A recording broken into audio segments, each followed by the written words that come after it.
welcome to Perimenopausal Athletes and Beyond. We are on the 5th day of interviews, and today is my day. I get to be interviewed, and the person with whom I've asked to interview me is the incredible Kira Shumack. So thank you for coming. Thank you for being here. And yeah, we have. And I'm going to just share a little bit about you first, and why it is that I asked you to interview me. So first, I don't know how to actually do this. Like, do you want to be first you're a mom, like you're a always founder, primary a mom. First you're a mom of an Yeah. incredible young woman, young girl, teenager now. Yeah.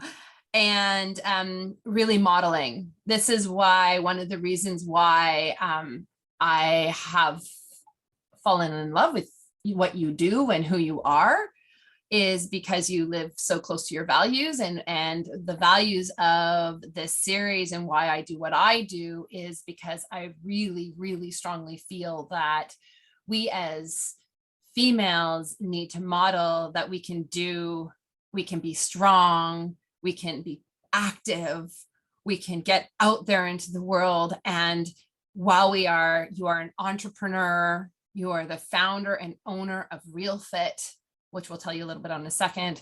You have these hats and you are juggling it, and you're an athlete. Like, you're a hardcore athlete too.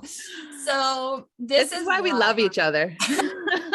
But this is why I asked her, like, to be in really concrete ways. So she's a clinical kinesiologist, and her superpower is, and how I've come to know your work is actually through athletes. And we have had athletes in common, and we've communicated on these athletes. And Kira gets people moving when they've lost hope. That is one thing that Kira does. Kira helps people find a strength that they never knew they had. Kira also, so there's so much in that, finding a strength that they didn't know they have. Like, I really want you to take that on. And I think that the last thing is that they ignites. One of the things I remember, one of the athletes coming and saying, "Oh my goodness, I just had a session with Kira and I didn't know that I had that muscle." And so what I love, and it's really close to my heart, is that there's this understanding and building of awareness of body. So it's, of course, it's mindset, but it's this figuring out how to get these parts of you and your parts of your body moving in a way that you had no idea you had access to. So that is why I asked Kira, because today we're talking about strength, we're talking about fitness, we're talking about endurance, we're talking about how is it that we can be athletes in perimenopause and beyond, and take it on. And what do we need to consider? And so Kira will have an insight as well. So I hope that you'll share those insights with us too, in addition to what I have to say. So here we are. All right. So I'm going to turn it over to you and let you ask me some questions and see, and then we'll just kind of go back and forth and see how this goes. Fantastic. Exciting. Thanks, Tenille. So Tenille, what's your story from athlete to coach that's led you to focus on female athletes? Perimenopause and beyond. Well, I guess I kind of gave a little bit of a hint in that, my story was, as I, was a young athlete from the age of 10, I was a synchronized swimmer, 8 actually, synchronized swimmer, goals at the Olympics. Then when I that didn't work out. I retired. I retired from my first love in sport at the age of 17. Yes. And was quite traumatized, actually, and then went into another sport really late, 10 years later in life, into triathlon, and then decided I had unfinished business, wanted to go to the Olympics, became a professional athlete, sold everything I owned, and then went on to this journey in a different way. And what I came to learn in that second bout of becoming athlete was, and then the aftermath of what actually happened is where I really took the learning, is what does it actually mean to be athlete? And from at a young age, at a middle age, because I was going middle age, okay, this is all relative, but in any case, into your 30s, and now I'm in my 40s. And I work with athletes that are in their, predominantly female athletes that are in their 40s, 50s, and 60s. And what I came to, become extremely passionate about is coming to know myself again after the second bout of trying to be athlete, and coming into a joy of being athlete for the first time. Yes. And that joy wasn't because of a number. It wasn't because of a podium. It wasn't because of how I looked anymore. Because, when you're a professional athlete, everything, it's chiseled. And I thought that was so important. And when I left that life, and then I had a baby, and then I wanted to come back, it became about something so different. But what I realized then, when I finished that first 10K, going around a lake with a whole bunch of random people, it meant nothing to, it was just about me. I didn't have to blog about it or share my, Twitter feed on it, because that was a professional athlete. That's what I always had to do. It was always on a stage. And I realized at that point that this is what I was missing when I was a young person, when I was, in my 20s and my 30s. And this is what I want every single athlete to know.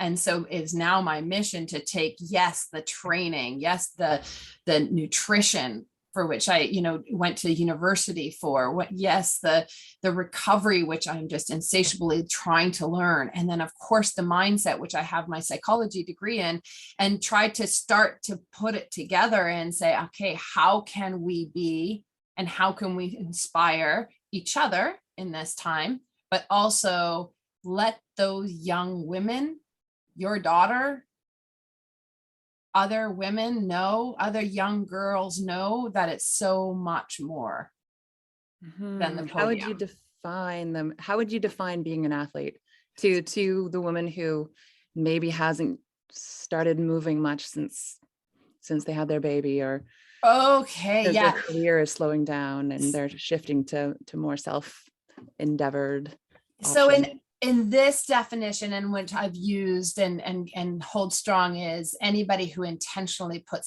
or deliberately puts exercise into their day. And then I add in that they have an intentional way of being in it.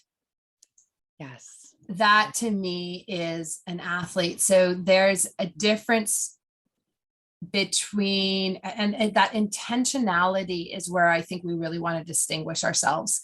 And the reason why I think that's important, and this actually this is like into the segue of what we want to talk about.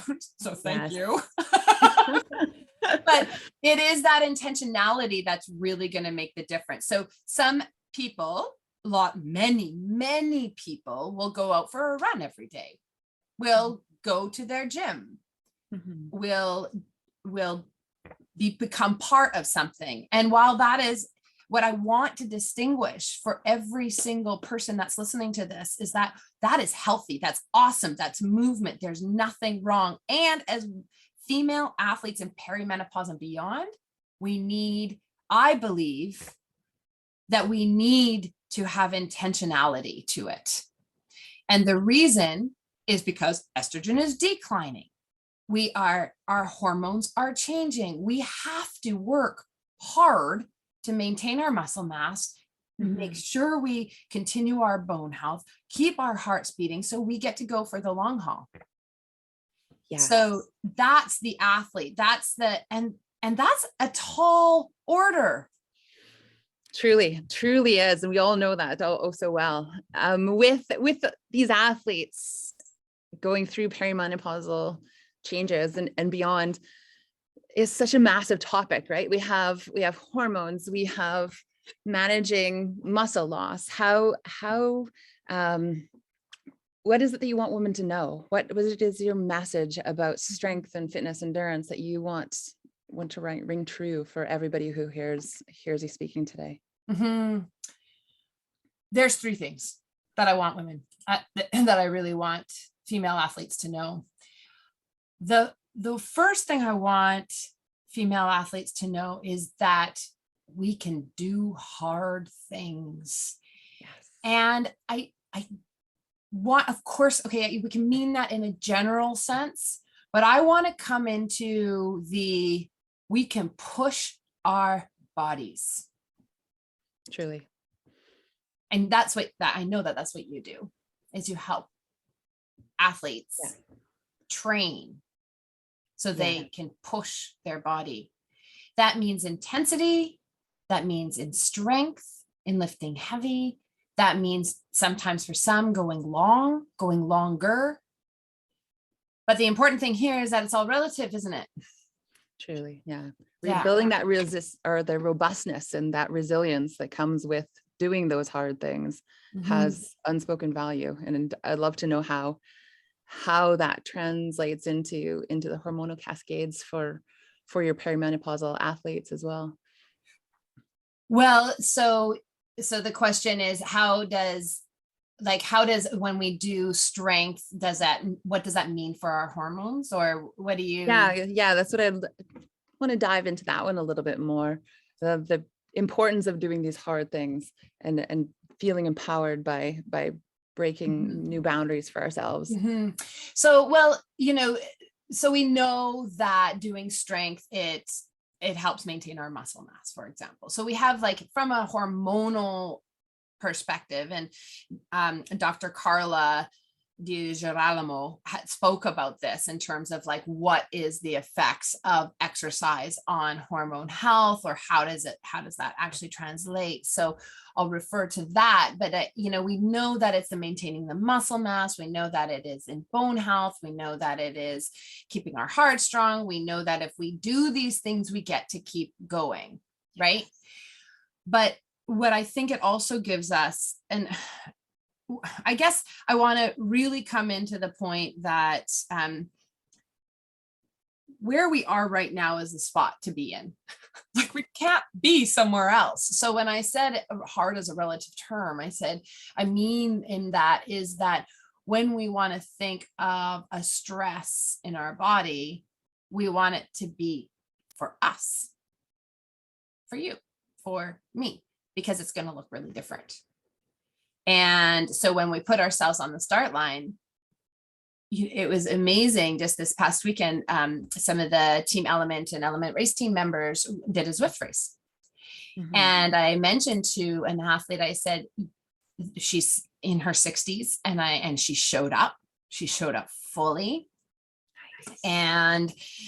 And she got dropped. And I said, you know what they don't tell you? You can see their people's names. You can see their power to weight. You can see all these things, but they don't tell you there was an ex-pro, that there was a 20-year-old. They don't tell you what the history or the story is of anybody that's on that start line. But you want to come into, and this is where I want athletes to come into on every single workout, is that they're there to do their hards, to do their best, to take on what they can, and that to believe that their body can handle it. And of course you do it in a responsible way. Of course you do it in a progressive way. And that's where you might want the guide of a coach, or you want a guide of somebody that has the knowledge here, of a trainer. And we go from there. And we can't worry about what others are doing. We can't worry about what her strong versus versus your strong that you used to do anymore. Get rid of it. It doesn't matter. It's here right now. So that's what I mean by we can do hard things. We can push our body hard, and it's from where we are right now. Love it. That's hugely insightful as to the biases that are already existing in any environment we put ourselves in. It gives us a distorted idea of where we might be and if any of it matters. Yeah. If it's not from where we are. No, exactly. I think the second thing that I would want to say in terms of what it is that I want female athletes to know when we take on strength, when we take on endurance, when we take on this cardiovascular work, is that there is never one way to do it. Right. Yes. And we want to think, and we want to, like, we go to a coach and this coach may have the best way, but it might not be your way. Right. Tell me the principles that you would put as most important in training strength or endurance or fitness for perimenopausal athletes and beyond. Okay. Yeah, I love that. What a great question. Okay, so the I don't know if it's like principles or how my philosophy of training is one that we need to create space for strength. And strength is hard work. Yeah. And we want to ensure that we do that. And that is what I mean. Like, there's not just one way. It might be going to a gym. It might be doing CrossFit. It might be doing, I do a hike that is like literally lifting a whole lot of body weight of boulders. That's strength too. It can look really different, but I want there to be an intentionality that this is going to be our strength work. So that's one. Two, when we add in intensity, I want my athletes, this is actually super important, to start to understand what perceived effort is and to know, and this kind of goes into the first point of that we can do hard things. So when we first start training, our perceived effort of a 10 is nothing of like what you're going to experience when you start training and then go like, I thought that was a 10. And then I realized that there was a whole lot more of what a 10 actually can look like. Yes. And that's what my athletes get to learn, because then we start saying, okay, well, we're going to use these other tools, power, pace, to show you, well, this is what this means. So this is a zone 2. These are our energy systems. These are our zone 2, zone 3, zone 4. I have a 7-point zone system. And so then we keep on going up. And then I say, okay, we're going to go into zone 5. Yes. And that is one of your superpowers, the way in which you coach and the intentionality into it by educating your athletes is very different from any other endurance coach that I've ever heard in action. I think it's essential. And I do think it is a demand. I do think it's demanding on the athletes that I have, because I want them to know what they're capable of. And I want them to take on the hard thing. Yes. I want them to believe that they can go there and they're not going to fall apart. And sometimes they're going to fail. And that's okay, because it's not about might not finish that particular interval. Why? Because they're doing something hard that they haven't done before. And you know what? Next time they're going to get 10 more seconds. And next time they're going to get 20. And then all of a sudden, oh my goodness, I'm feeling strong and I'm proud of myself. And that's the domino effect. But if you're not willing to go there, then you're right. Then it's really, then we've got a problem. I love how that relates to your story, doing the hard things, and how you want to be able to feed it forward differently for your athletes from the experience that you had as an athlete. It is. And you know what is interesting is that it's so funny, because I learned it when I was younger, but I know that it's even more important in perimenopause and beyond. because like I'm in my 40s, and while I'm still in early stages, I see it as somebody that has 2 young children trying to balance the rest of the life, like so many other stressors that we take on as, you know, an entrepreneur and a business, you know, person, on all these things come on. And then we say, okay, well, how do we be in this space? It's harder. It's harder now than it is as an elite athlete, when all you have to do is focus on the one thing. That's huge. That's a massive insight right there. Yeah, like it's so much harder. And so that, I guess that brings me to my third point. You're really helping me turn into a segue, but this is true. So like, what is the last thing? But like all these things, so we can do hard things. There's not the one way and the principles of what we need to do. The third thing that I think is, and potentially one of the most important principles for us as female athletes in perimenopause and beyond, is that the gains are in the recovery. Yes. In entirety. And I want to like just step out for a second and say like, okay, well, what is like in life, when is it that we, you know, you've just done something phenomenal. It doesn't matter. It doesn't have to be in sport. It doesn't have to be, it can be in anything. And when is it that we actually take on the immensity of what we just accomplished? Yeah, to pause and celebrate.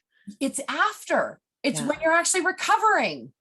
And when you actually can say, aha, this is what I did. When you actually create the space of reflecting, when you actually create the space just to have that quietness, so that you create the space to connect it and evaluate it too. And then, you know, and then you can be like, oh, wow. And for athletes, the recovery is where we actually need our bodies to recover, like physically in recovery too. So it's not just in the mental mindset component of the recovery, but it is also in the physical way of being that we need to recover. And this is one of the biggest challenges that I see a lot for athletes in perimenopause and beyond, is the push and the pullback, because I feel it, the demands. Like before we came onto this interview, I was just like, wow, Kira, like there's a lot going on in my life. And how do I keep up with all of it? And how do we create the space? How do we create the release that we want to create? And what I can say is one thing in terms of the push, my expectation of my athletes, for example, this is what you can take with, you don't have to be my athlete, but is that I know that they're motivated. I work with female athletes that are motivated. They want to be healthy. I get to take that for granted. Lucky me. I'm not trying to get somebody off the couch. I have no interest in that. It's not my forte. Let's just say that, right? So I know that they want to be there and they want the best version of themselves. That's number one. And so when they come to me and say, I'm not sure, then I say, then we really need to listen in. And so when we listen in, we have to say, is this being tired? Or is this actually like where is this? Is this a mental fatigue? Do we need to bring down the stress, the strain, the repetitiveness, the what is it that we need to tap into? Because we know exercise is actually going to help your cortisol levels. Like we know that it's going to spike it and then it's going to be able to come back down because of that intensity that exercise brings us, or the strength training. But sometimes it's too high. We're starting too high. And what our body needs is actually to activate that parasympathetic nervous system and let us come down. And we need more space before we try to make the demand and pull back up. Right. So with perimenopausal athletes, how would you suggest they best do that? We best do that. How so? Recover, to deeply recover, to know when we're fully recovered. Well, I mean, there's tools that we can look at. So how do we know we do that? Well, this is a huge discussion that we can get into of like, okay, well, let's look at sleep. So I have a way in which I kind of look at a pyramid of recovery and say, okay, well, what is at the most basic level? What do we need to do? Well, we need to be breathing because otherwise we'd die. And then we need to make sure we sleep because otherwise we will die. So it's really those two critical pieces. First, are we breathing? And then are we making sure we're sleeping? And those aren't, it's not one or the other. Of course, we work on things. We don't just, ignore our sleep to start breathing, but so those are the first two things. And then when it comes to, well, how do we recover for training? Because this is it. We're aging athletes. Do we need more time to recover? Absolutely. But maybe not all the time. It totally depends. It's a one-on-one. And it's also going to shift for you as you go through hormonal changes. Mm-hmm. Because guess what? It's chaotic. So this is where, and you mentioned it, it's like, this is where I believe very strongly that as athletes in perimenopause, we have to know. We can't be passive in our approach to training. We have to start learning how our bodies work, what it means to push, what it means to pull back, and how do we ask those questions? How do we allow ourselves to know, what, today's not my day. Mm-hmm. It's okay. It's gone. And tomorrow's a new opportunity.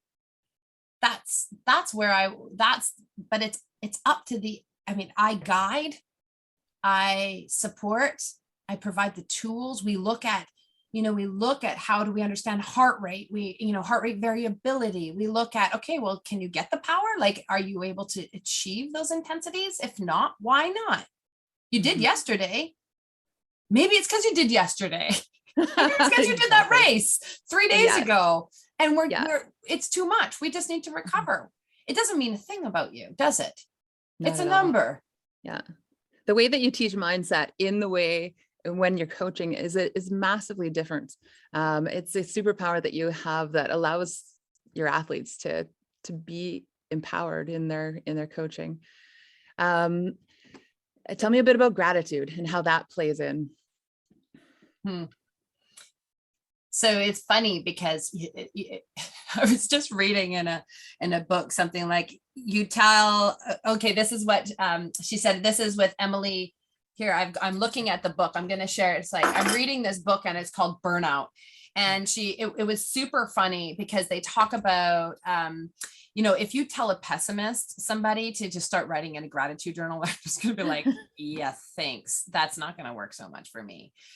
And what I loved about this is that, what I think and how I came to understand this about gratitude is really what it is coming right into center about what is what's happening right now. What do I get to see that's around me? And am I seeing, like, here I have a roof over my head. I have, my family is healthy. Thank goodness. This is hard.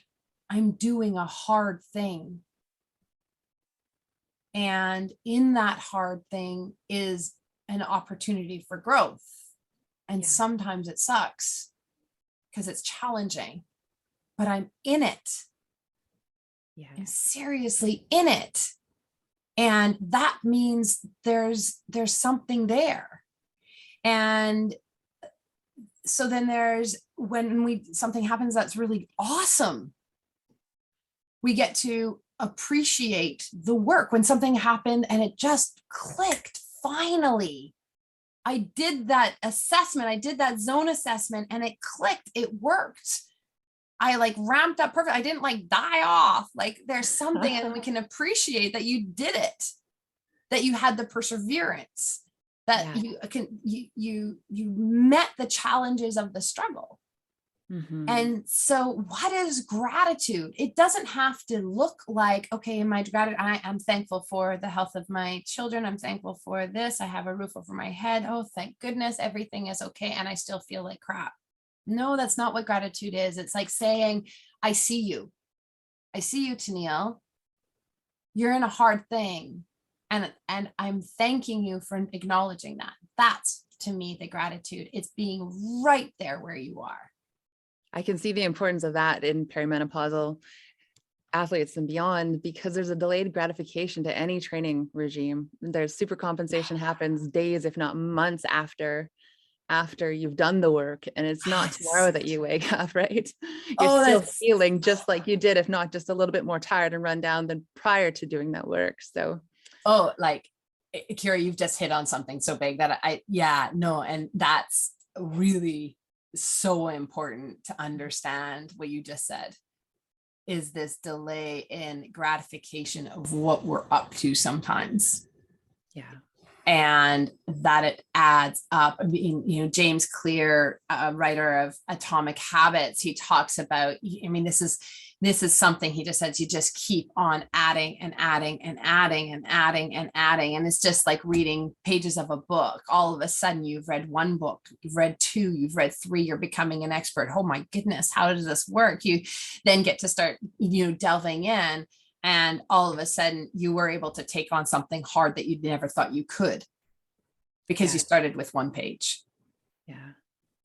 And that's the delayed, wow, I'm changing my life. That is training with intention too. And that is that's training when you know and you become an active participant. And it's critical. So I got a comment is like, you're a do-it-yourself program. That's what you coach like. It's all do-it-yourself, Tenille. And and I was just like, oh man, okay, like I don't know if that's like an insult. And now I'm like, I'm taking that on. Like, yes, do-it-yourself program, because I want you to know, I don't want you to need me as a coach. I want you to go out and be able to do any training program, look at any mountain, take on any Grand Fondo, and know that you can get to the end, because it's you, it's not me.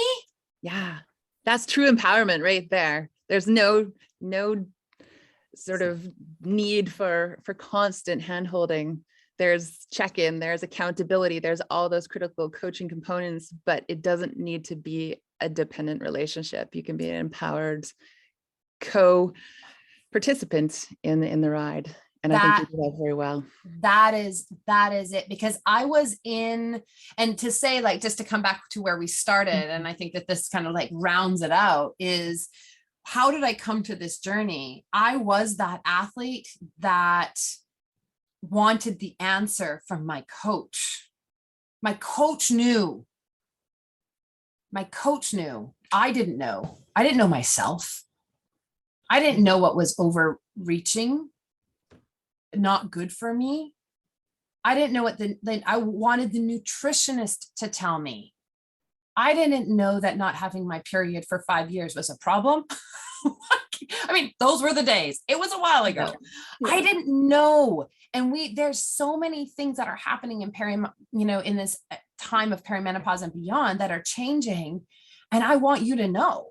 I want you to question. I want you to be curious. I don't want you to be that athlete that is hoping from the answer from somebody else, because that person may not know that that's going on in your life. And it's the interconnection. Yeah. We've talked about this in the interviews a bit too. It's just like, what is it? What are all the different pieces that it could be a factor in a symptom or an experience, or how do we do this? And there's only one person.